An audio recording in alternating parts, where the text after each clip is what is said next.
So we have the Biden administration doing a pretty bold move here that I wanted to share with you. This is in Reuters exclusive. White House sets deadline for purging TikTok from federal devices. So the gist of this is they're not saying TikTok is banned for the entire country. They're saying TikTok is banned for basically federal government employees and maybe even contractors, although unsure on that part. And their reasoning is, of course, that this is a Chinese-owned app, and the argument is they're data farming us and basically spying on Americans, and we're trying to keep you safe, so all federal agencies must eliminate TikTok from their phones and their computers and stuff like that. So this is something that apparently Canada just did as well, the EU and Taiwan. More than half of U.S. states have already put something on their books for their state government employees. And I have to say, even though there's been a little bit of rumble about this, I'm a little surprised that they went in this direction. They go on to say the action does not affect more than 100 million Americans who use TikTok on private or company-owned devices. TikTok did not immediately comment on the White House memo. Okay. So, look, this is something we've talked about before. Is TikTok basically data farming you and taking all your private information and using it and perhaps taking it unjustly?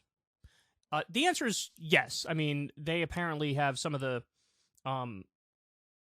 weakest security, I guess you could say, or, the worst rules as it pertains to your data.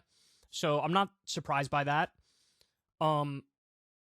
But it's what's amazing to me is that we could have this narrow sort of discussion around TikTok because it pertains to the Chinese government. When, I don't know how many of you guys remember this. This was during the Trump administration in 2017. Trump signs Internet Privacy Repeal.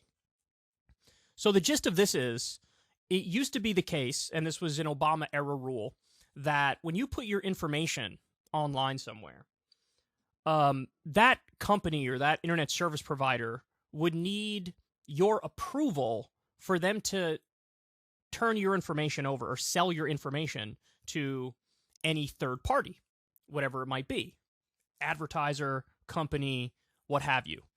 And that's very basic, like personal data safety move here. And that, I believe, that was the correct regulation. Well, Trump got rid of that. Trump made it so that, any company or internet service provider, if they have access to your data, they can just turn around and sell it to anybody. And so your data is just it's all over the place online. This bill was so unpopular. It had less than 10% approval rating. Now, this was in and out of the news like that. I mean, on top of this, we have NSA spying and the Patriot Act.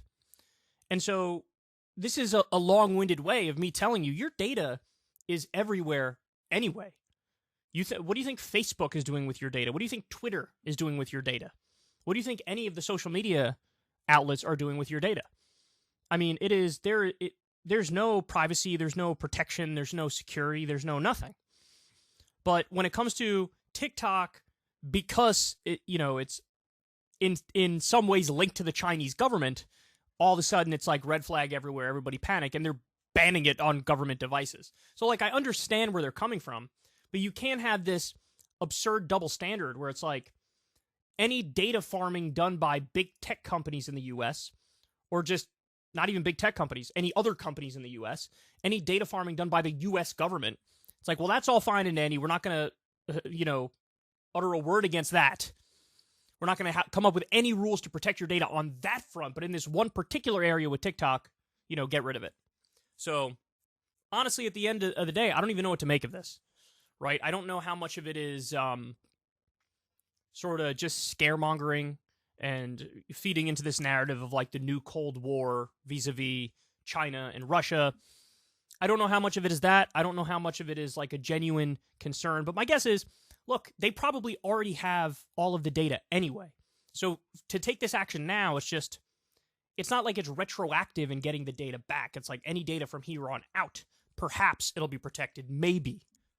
So it seems like a little bit of a, if you concede this is a problem, it's like a Band-Aid over a gaping gangrenous wound. I don't know how effective it'll be either way, but I mean, as a general rule, I support privacy rights across the board. So in the same way, I want to get rid of the illegal NSA spying, unconstitutional NSA spying, the Patriot Act, the data farming from different companies and big tech. I'd love to get rid of all that. By the same token, I also would like to get rid of it for TikTok as well. I just wish there was a different way to go about doing it, because the just heavy-handed banning of it on government devices, or, you know, for people who work for the government, it just strikes me as kind of a blunt instrument, as opposed to maybe there was another way to do this. I mean, I think there was chatter not too long ago about trying to force a sale to somebody not connected with the Chinese government. I don't know if that fell through. I don't know if they couldn't make it work or whatever. But this is the action that they're taking now. So, I don't know. It's an interesting story. I'm curious what all you guys think. If you want to see me and Crystal Ball interview legends like Noam Chomsky, Cornel West, and more, subscribe to Crystal, Kyle, and Friends on Substack. $5 a month gets you the video version a day early. Remember, we take 0 ad dollars for this podcast. Or you can sign up on Substack for free and get the audio version a day later. Link in the video description box below.